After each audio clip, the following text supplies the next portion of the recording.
Paz do Senhor, queridos irmãos, irmãs, servos e servas de Deus, uma reflexão rápida, não é uma pregação, é simplesmente uma reflexão para nós também participarmos desta campanha. Deus abençoe o pastor Alexandre, Deus abençoe a sua digníssima esposa, todos os irmãos aí desta região sejam agraciados e abençoados no nome do Senhor Jesus Cristo, tá certo? Amados, o tema é para não deixar faltar reserva. Obviamente, quando a gente ouve um tema como esse, a nossa mente vai lá em Mateus capítulo 25, né? A parábola das virgens, as loucas e as prudentes. Mas eu não falarei sobre isso, eu vou dar essa oportunidade para outro irmão falar. Eu quero falar em 2 Timóteo, o tema central, 2 Timóteo capítulo 2, verso 20 e 21, que diz assim: numa grande casa há vasos, não apenas de ouro e de prata, mas também de madeira, de barro, alguns para fins honrosos, outros para fins desonrosos. Se alguém se purifica dessas coisas, será vaso de honra, santificado, útil para o Senhor e preparado para toda boa obra. Para nós falarmos de reserva, para não deixar faltar a reserva, quando eu ouço essa palavra reserva, eu lembro de dois utensílios bíblicos. Eu lembro do vaso e eu lembro da lamparina. O vaso e a lamparina. Eu não falarei sobre a lamparina, mas falarei sobre o vaso. Não tem como guardar reserva se não for dentro de um vaso ou dentro de uma lamparina. Porque eram os utensílios usados naquela época. Vaso e lamparina. Ou um chifre de carneiro, que simboliza também um vaso e uma lamparina. Não podemos deixar faltar a reserva. Mas aonde nós vamos colocar essa reserva? Nós somos chamados de vaso, não é isso? Então temos que ter reserva. Reserva. Eu quero falar sobre o vaso, eu quero usar 3 personagens, rapidinho. O primeiro personagem, Jeremias capítulo 18. Jeremias capítulo 18. Toda vez que eu falar do vaso, eu vou lembrar de uma casa. Jeremias 18, o Senhor chama Jeremias e diz: Jeremias, desce até a casa do olheiro. E Jeremias desceu até a casa do olheiro, e ele contemplou o olheiro fazendo com as suas mãos, nas rodas, um vaso. Porém o vaso se quebrou, mas o interessante é que o vaso se quebrou na mão do olheiro. O vaso se quebrando na mão do olheiro, o olheiro refez o vaso. Uma coisa é se quebrar fora da mão do olheiro, outra coisa é se quebrar na mão do olheiro. Tem pessoas por aí se quebrando fora da mão do olheiro. Agora, quando nós se quebramos na mão do olheiro, ele tem o prazer de refazermos de novo. Então, nós falamos do vaso e agora nós estamos ouvindo Deus falando: olha, desce a casa. Aonde tiver vaso, aonde tiver um vaso, ele é direcionado sempre para casa. Quando eu falo de vaso, eu lembro de casa. Desce a casa do olheiro. Quando o vaso se quebrou, o olheiro refez o vaso e Deus falou com Jeremias. Tá vendo tu, Jeremias? Ó casa de Israel. Tá vendo tu? Assim como o vaso está na mão do olheiro, assim sois vós em minhas mãos. Assim sois vós em minhas mãos. Porque quando o olheiro está refazendo o vaso, o olheiro está acabando de quebrar o vaso, está jogando água para moldar novamente a massa. E depois que ele molda a massa, ele volta para as rodas com a massa. E depois que o vaso está feito, ele vai para o forno e fica no forno até dar o ponto. E quando o vaso dá o ponto, ele é tirado. Então, o processo do vaso é complexo. Se quebrou e para ser refeito, tem que acabar de quebrar, jogar água, moldar novamente, colocar no forno, esperar dar o ponto, tem que ter tempo para dar o ponto novamente naquele vaso. E quando dá o ponto no vaso, ele é tirado. E nós lemos no texto que esse vaso que é tirado depois do ponto, ele pode ser vaso de honra, porque ele foi extraído do barro. E Deus fala para Jeremias: assim como esse vaso está na mão do olheiro, assim vocês estão na minha mão. Você está na mão de Deus. A sua casa, a sua família está na mão de Deus. Porque ele refez o vaso. E ele fala esta palavra direcionada à casa de Israel: refazer novamente. Então, para ter reserva, tem que ter vaso refeito. Tem que refazer o vaso. Este é o primeiro personagem. O segundo personagem que eu falo de vaso, de azeite e de casa. 1 Samuel capítulo 16, a Bíblia diz que quando Deus chamou Samuel, Deus disse: Samuel, até quando tu vai ter dó de Saul? Enche o teu vaso de azeite e vem aqui, que eu vou te enviar a casa de Jessé, o belamita.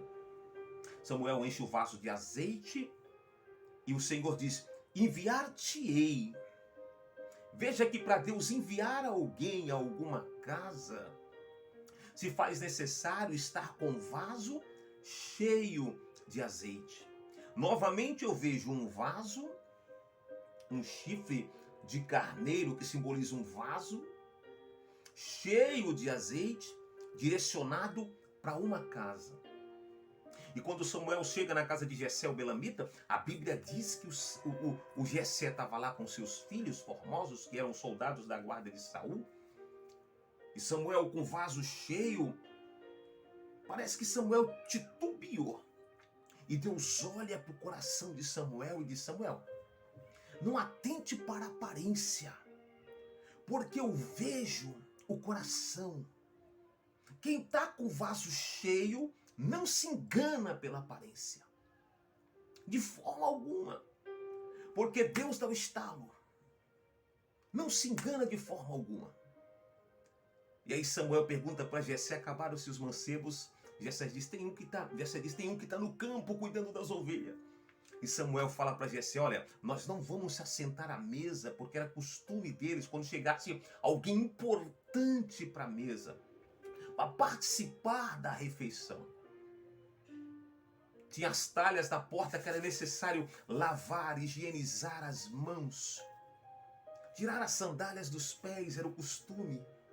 E nós não vamos se assentar à mesa enquanto ele não chegar. Aí chega o jovem Davi.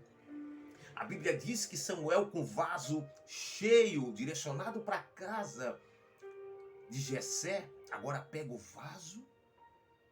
E a Bíblia diz em 1 Samuel 16:13: e tendo Samuel derramado o vaso, o azeite, na cabeça de Davi, o Espírito do Senhor se apoderou de Davi. Todos nós com vaso cheio, querido e querida, temos uma ordenança de Deus de realizar uma obra. Agora, para realizar esta obra, sempre vai ser direcionada a uma casa, quer seja ela espiritual, quer seja ela física. Mas para isso temos que estar com o vaso cheio. E assim foi, Davi recebeu a unção poderosa, porque alguém de vaso cheio foi até a sua casa, a casa de Jessé, o seu pai. Terceiro e último personagem. A Bíblia diz no livro de Atos dos Apóstolos, capítulo de número 9, que Saulo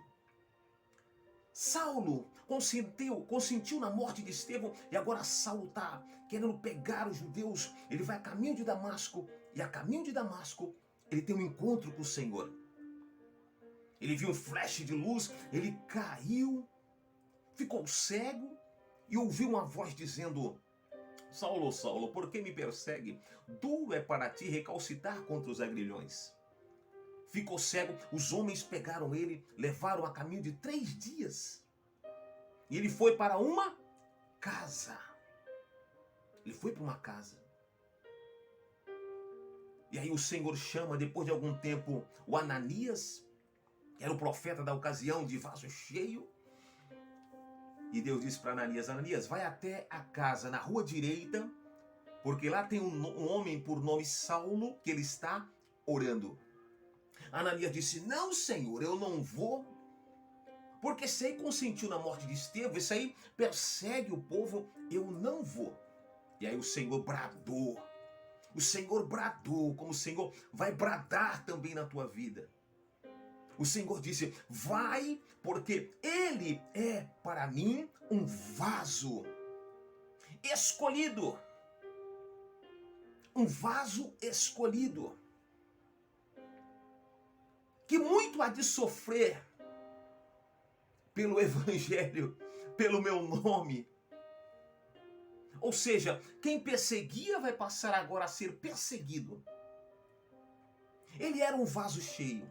Veja que eu falo de vaso e eu falo de casa. Toda vez que a Bíblia falar de vaso, ou quase todas as vezes, ela vai falar de casa. Ela vai falar de lamparina.